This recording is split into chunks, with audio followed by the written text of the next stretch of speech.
changing in a horrible way. To cut a long story short, very briefly, till now we had the standard situation that you also have it up to, till now here. One big left-of-center party, one big right-of-center party. They are the only two parties which address the entire population, and then small fringe parties. Now, more and more in Europe, another polarity is emerging. A big liberal capitalist party, which can even be in social matters like abortion, women's rights, relatively progressive, pure, let's call it capitalist party, and the only serious opposition is the anti-immigrant nationalists. It's something horrible that is happening. The anti-immigrants are establishing themselves as the only authentic, of course they are not authentic politically, but in the sense of really experienced as authentic, voice of protest.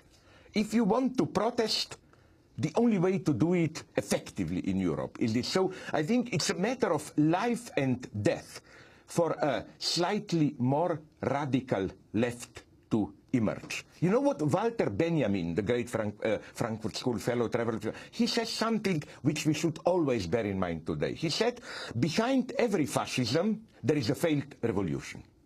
It goes more than ever for us. Let's take your own country, Kansas, which is now the bedrock of Christian fundamentalism. As Thomas Frank demonstrated in his book, my God, till 20, 30 years ago, Kansas was the breeding ground of all radical socialist and so on mass movements. The same in Europe. This should worry us, not this arrogant, which always has a negative class connotation. When people attack common people's racism, it's always like we upper middle class liberals dismissing ordinary people. We should start asking ourselves what we did wrong. And as you come here to the United States, your assessment of the Tea Party movement? It's a perfect example of what I was talking about. I had almost, I use the terms a little bit ironically, but nonetheless, a kind of epiphany moment when a year ago or so, when they organized grassroots Republicans, all those, the first wave of Tea Parties, against spending so much money for banks. You know what I was doing? I was sitting in a hotel room, jumping between two channels on TV. One was Fox News. You must know the enemy to fight it. The other one was PBS. On Fox News, it was a live transmission of a Tea Party in Texas, where a singer, kind of a fake folk singer, was singing anti-Washington, anti-state expenditure song. On PBS, there was a documentary on the great leftist icon Pete Seeger. I was shocked at how the words, although the political meaning were almost the same. Both were singing about we small, ordinary people are exploited, big bad guys, bankers in Washington and so on, Wall Street and so on. This is the tragedy. This is the tragedy at its purest. You must know better than me. I don't know where, as far as I can judge the situation. It was after Carter with Reagan when this grassroots movement and so on were more taken over by the right. Like, you know, the time of leftist radical mass mobilization has passed now. When somebody tells you, oh, Tea Party, oh, out of a local grassroots protest, your first association is, are right-wingers again doing it or what? This is a very sad moment, but no reasons, I hope I made it clear, for traditional European America bashing. And this is, I think, part of a global process of what I call the disappearance of the, what philosophers like Kant called the public use of reason. I listened with amazement and great pleasure to the report about how here in the States the universities which are financed by taxpayers' money are more and more used by companies. In Europe we are even worse. I'll tell you why. Because they stated clearly the program in Europe. It's not only this concrete problem, big companies controlling through money donations universities. It's something more fundamental going on. It's a well-organized all-European campaign to turn us, scientists, human or natural, into experts.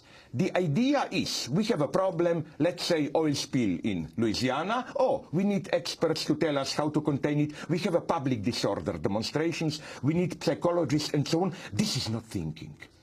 What universities should do is not serve as experts to those in power who define the problems. We should redefine and question the problems themselves. Is this the right perception of the problem? Is this really the problem? We should ask much more fundamental questions. Here, it may surprise you, but I still have sympathy for Obama.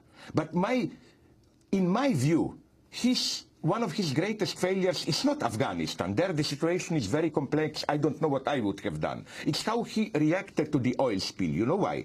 Because he played this legal moralistic game. As if like, I will kick, we know where BP, they will make... Sorry, but in a tragedy of these proportions, you cannot play this legalistic game, who is guilty and so on. You should start asking more general questions. BP is evil, but are we aware that it may have happened also to another company? So the problem is not BP. The problems are much more general. The structure of our economy, why are we living like this, our way of life, and so on and so on. I think that this is the problem today. I'm saying this ironically as a leftist. We have maybe even too much anti-capitalism, but in this overload of anti-capitalism, but always in this legal, moralistic sense. Oh, that company is using child slave labor. Oh, that company is polluting. Oh, that company is, that company, whatever, is exploiting our universities. No.